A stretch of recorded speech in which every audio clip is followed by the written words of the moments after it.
Këtu bashkë për të shprehur shqetësimin ton për mënyrën se si po vazhdon, se si ka nisur, si është organizuar dhe mënyrën se si po vazhdon ky proces kaq i rëndësishëm për mediat në Kosovë, për dy institucione të rëndësishme siç janë RTK-ja dhe KPM-ja. I gjithë procesi është jo transparent që nga fillimi, nga ana e Kuvendit të Kosovës, nga ana e në fakt deputetëve të partisë më të madhe, vetëvendosje, i gjithë organizimi i shqyrtimit të dosjeve të kandidatëve që kanë garuar janë mbi 70 për RTK dhe mbi 30 për KPM, ka shkuar në mënyrë të tillë që ka pasur mungesë transparence edhe për këtë. Antarët të opozitës dje e kanë bojkotuar mbledhjen e komisionit ad hoc për RTK-n. Asociacioni i Gazetarëve të Kosovës, shoqëria civile, pra kërkon në fakt që ky proces të pezullohet si i tillë për momentin dhe të rinis vetëm kur të sigurohet se do të ketë një proces fair, transparent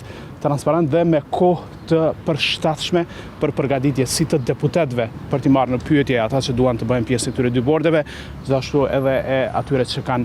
garuar për të qenë pjesë të tyre. Gjithë ky proces është i kompromituar nga përvoja jonë të kaluarën që kemi monitoruar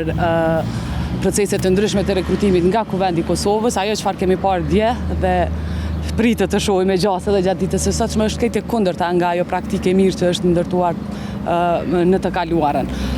Këto tendenca për ndërhyrje në këto institucione po vazhdojnë. Integriteti i procesit të përgjedhjes së anëtarëve të KPM-s dhe të RTK-s duhet të jetë i pacenueshëm, duhet të kemi një proces gjithëpërfshirës që respekton të drejtat e gjithë kandidatëve në mënyrë që të ketë edhe kandidat profesional në këto institucione, mirë po edhe që publiku të ketë besim në punën e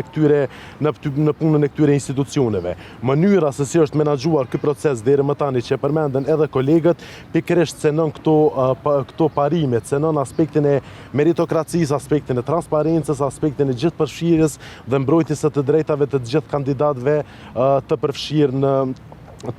në këto procese.